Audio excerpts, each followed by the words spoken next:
So as Dr. McCann said, a brief history about how we got to where we're at now. And Dr. McCann has shared this with the board, and you've seen this presentation before.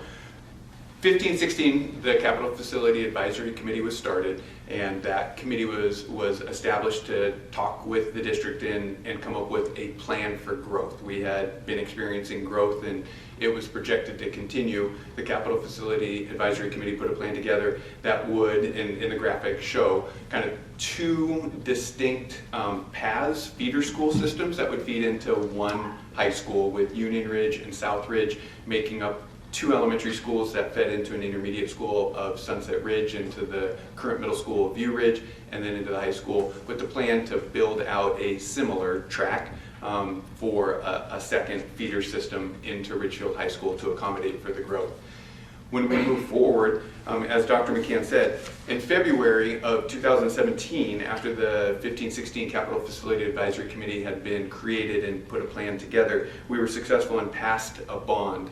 That bond was for the creation of the intermediate school, a new middle school, and some expansion at Ridgefield High School. As Dr. McCann said, Union Ridge for the 2017-18 school year as a K-4 system had 914 students as reported on OSPI's report card for enrollment.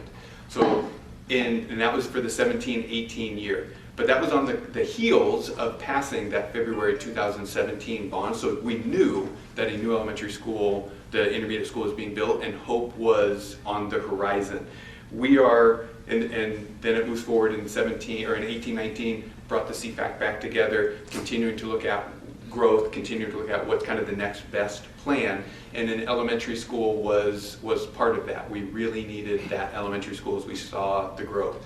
And we know the rest of the history on that timeline as recently as April of this year. So we flash forward to what's causing this problem. Why are we here? What are we talking about? Well, the current enrollment projection for Union Ridge as a K-4 next year is 901. To start the school year at 901 in a K-4 configuration, but its sister school, Union Ridge, is only at 633.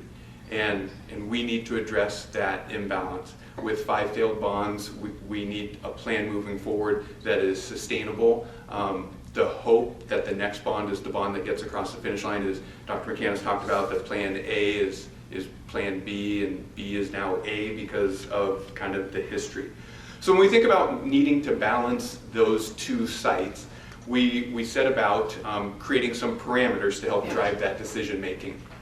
Obviously, the first parameter is we need to balance the elementary school. We need to move some students from one elementary school to the other elementary school.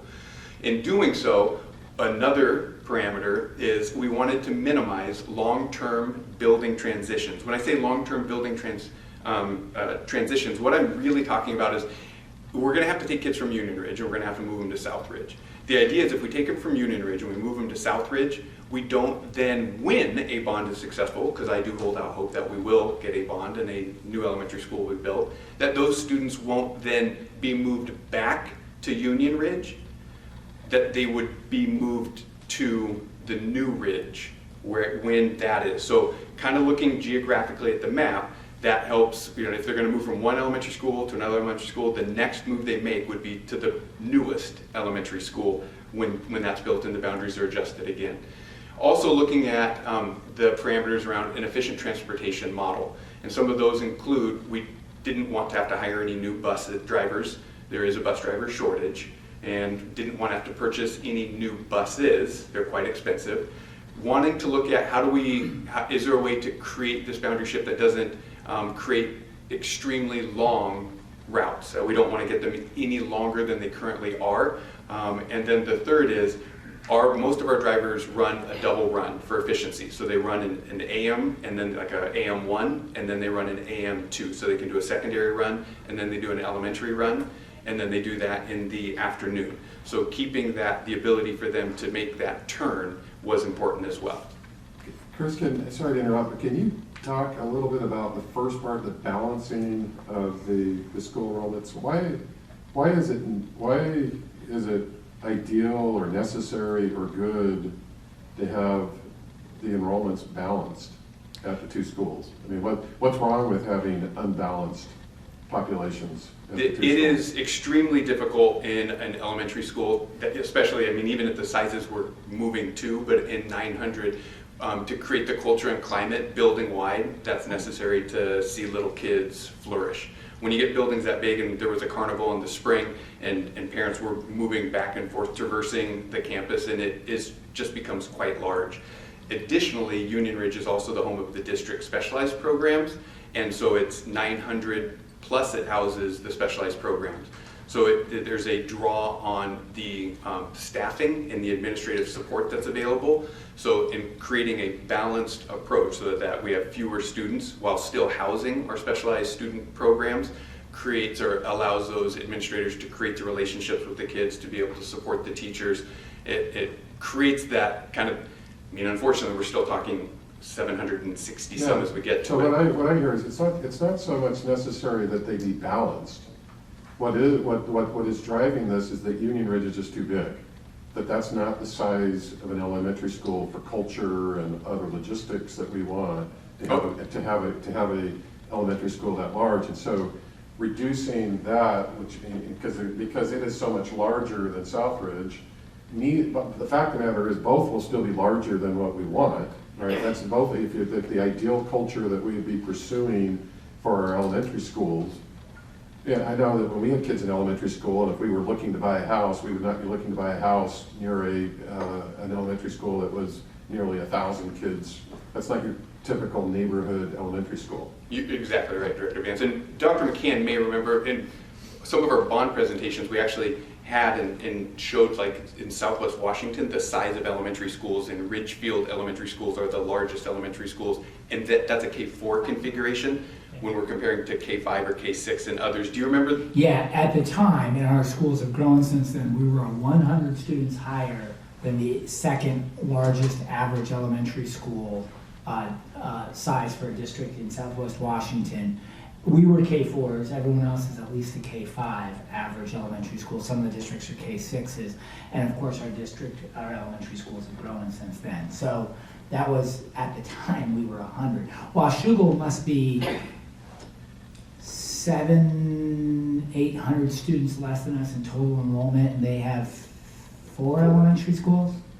So, I mean, it just gives you an idea. Our elementary schools are enormous. And our target number would be around 400 per school? Well, I mean, that would be, I mean, that's great, but for efficiency, like, you know, if you could have like essentially 500 student, it's a 5-grade band thing that allows you at that upper grade maybe to have 4 classrooms, a teacher, to 5 classrooms, 4 classrooms at grade level to 5 teachers per grade level. That's this manageable team. Still provides for some efficiencies in operation without the elementary school being, you know, I think everyone here, we've got an elementary teacher sitting right over there, but yeah, it'd be great if you had a 350 kid elementary school principal, literally knows everyone by name. It's fantastic. We're so far away from that when we looked at our full build out, we said, yeah, these elementary schools, maybe they could, someday we could get them to where we have 4 of these at the 500 student range. But right now that's just, I mean, you're gonna see in a minute, even with this move, where neither one of these will sniff 500. So keeping in mind the parameters, looking at the district map, and so this is the current district elementary boundary map. Blue is the portion of the district that goes to Union Ridge, and the yellow is the portion of the district that attends Southridge. We needed to move about 135 students. The goal when we looked at that using the parameters was also to try and find 135 students where we could relatively distributed across the grade band so that no single grade was disproportionately impacted than another. So that led to, when we took all of the considerations and the parameters, knowing we needed to move 135, it's highlighted in kind of an orange red, and I'm going to zoom into it so you can see it a little bit closer, but it is along the I-5 corridor. It's to the north of the existing Southridge and to the east of the freeway with a little bit in the west. And so when we zoom into it, this is a closer view of the portion of the district we're going to reboundary from Union Ridge to Southridge. It does include the neighborhoods of Canterbury Trails, Ridgefield Woods, the crossing, Greeley Farms, McCormick Creek, and then just the kind of the easternmost edge of Pioneer Canyon, right by the roundabout. So what happens, again, remembering we're starting at 901 and 633 are the current projections for the first day of school. Moving that portion of the district from Union Ridge to South Ridge creates two schools that are nearly identical in size, 769 and 765. Now that only works if and so this is a kind of a bad news presentation. That only works, the good news is we can create some balance there, but that only works if we don't allow any new in-district boundary transfers. The idea about moving people from one elementary school to the other elementary school to balance it would not work if we then just allowed all the people inside of that boundary to district off to go to the school that they started at. We wouldn't have actually solved the problem. So moving forward for next year, no in-district boundary exceptions will be allowed. If you have a pre-existing boundary exception, then you get to continue on that because we factored those boundary exception students into the numbers when we created the balanced buildings.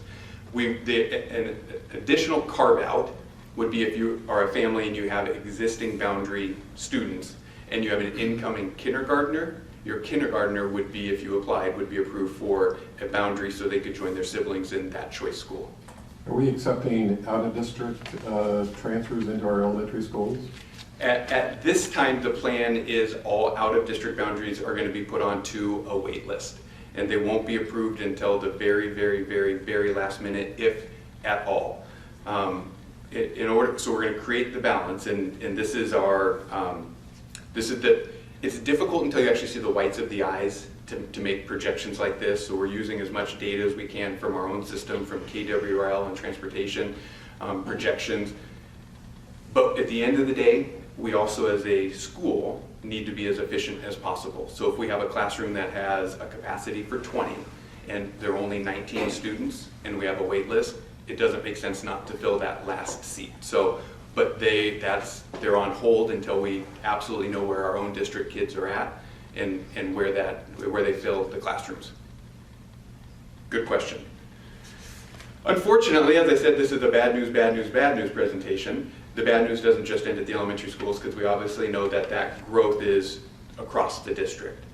So there are some impacts for the growth, and they bleed into the secondary. We start with kind of smaller changes and adjustments, and then I'm going to move to some more substantial ones. The first smaller is, earlier you heard me talk about an efficient transportation model and that we have drivers who are on double runs, and we didn't want to extend the drive time. Well, it's impossible to move students that far north-south without having some increase in the transportation runs. So in order to create, because our margins were razor thin anyways on turning those double runs, we need about 5 additional minutes in between the runs in order to create the double run scenario. And that's to allow the buses to be at the curb when the elementary schools are dismissed. So they're not arriving after kids are already at the curb.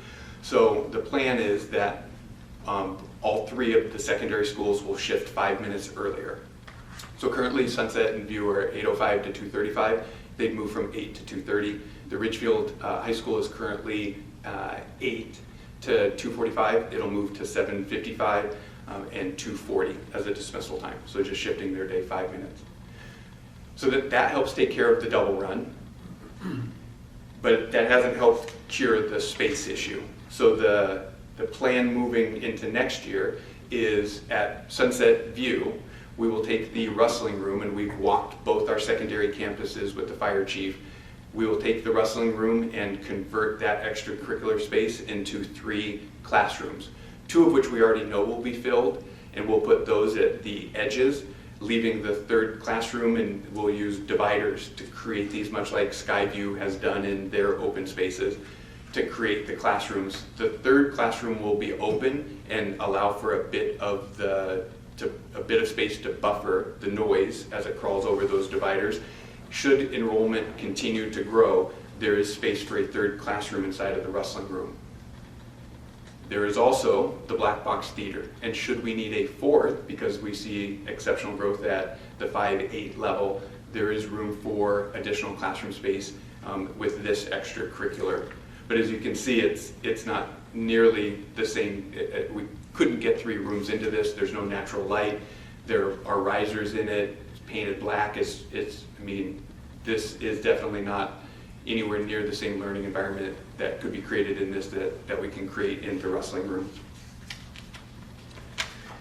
But the changes don't stop there, because the growth is across the district. So up at the high school, you may recognize this picture. This is the old boardroom, presentation room. It's in the 300 building. A curtain actually can get pulled out and close that room off. When we walked out with the fire marshal, they were okay with us being able to turn this into an additional classroom. So right now it's not used as the board presentation room because we have this beautiful facility, but it is used as a congregation place for students, as well before school, after school, as well as for study areas. That would get turned into a classroom. And should we continue to experience even more growth, there is the potential, and the second bullet talks about it, the potential that we may have to move secondary teachers onto carts, and they would then move into other teachers' classrooms when that teacher is on prep. So they'd be roaming teachers.